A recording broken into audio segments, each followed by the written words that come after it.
I think the first question a lot of people at home are going to be asking themselves is this still a story? Should we still be talking about this? Absolutely. I mean, you know, going through the process at the beginning, I didn't want to talk or think too much about, you're the first person to do this in your sport, you know, as a coach. But I think that still tells the story. The fears and the realities of coming out are still very real. On the court, Chris Burns is a lifeline to his players. The best thing about him as a coach, he has a great relationship with all of his players, so it's a really easy guy to play for. For me, he was a guy that I can come to when, you know, I was going through my ups and downs, whether it was on the court or off the court. But through all his success, from the days he wore out his mother's rug, shooting hoops in the basement, to the most outstanding player award he earned as a Bulldog in Bryant's only appearance in a national title game. Burns has been defenseless to the homophobic slurs that fill the air in sports. The way people use it to kind of, you know, undermine and undercut, you know, almost your ability to do what you do. How many more people are hiding than maybe most people would guess there are?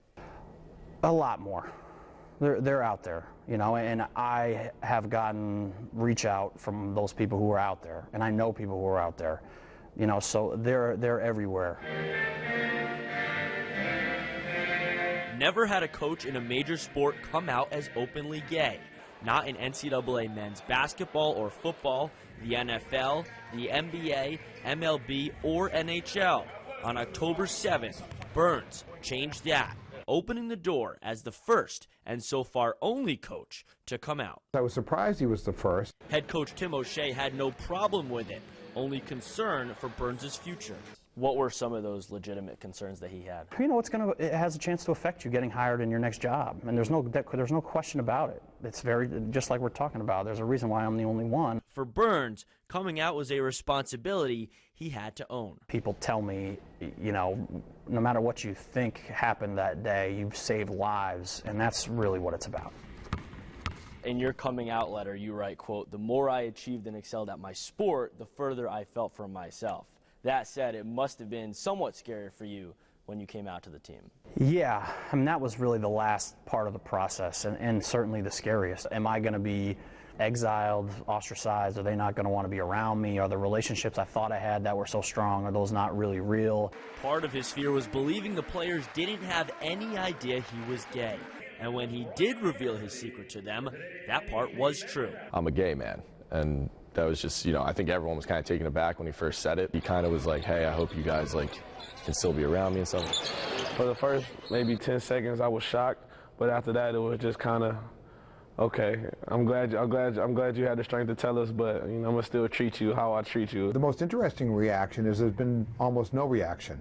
That included on campus, where head coach Tim O'Shea says the buzz about Burns died down after just a couple of days. But the team wasn't as sure what to expect on the road.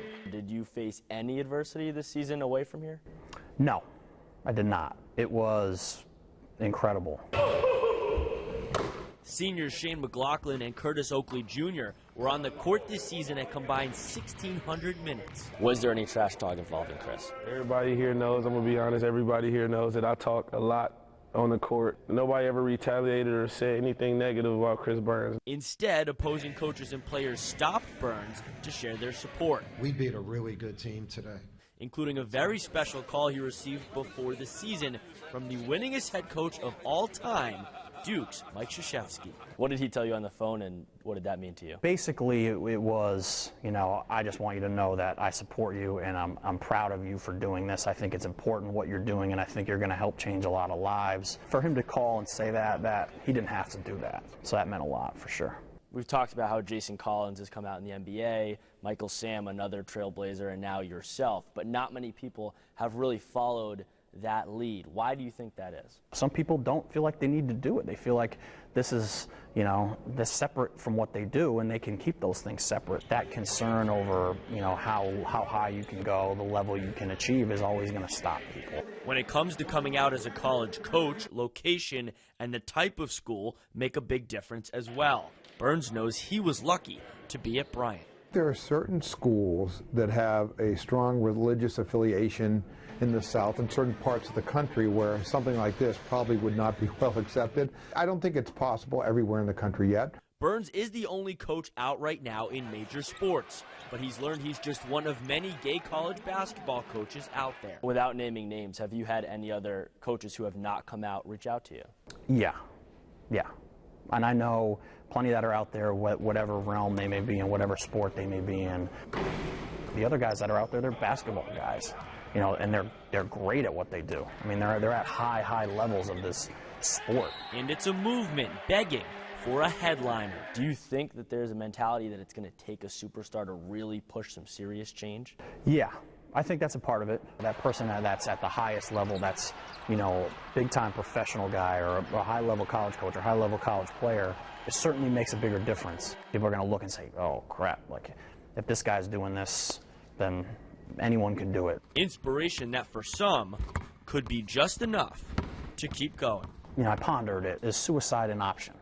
You know, is that something you really need to think about? And I never really got myself to that place, but other people do. You know, you get people in their 60s and 70s that are just telling you how much of an inspiration you are, and 14, 15-year-olds that are like, you know, thank you for doing this. This is helping me understand that I can still play my sport. Chris Burns may be chapter one in a much longer story of accepting gay coaches in sports, but at Bryant, his family has already turned the page. Chris Burns is just one of them. Is it a point of pride for you to have been able to say you played for the first openly gay coach? I mean, honestly, it's a bigger point of pride just to say I played for Coach Burns.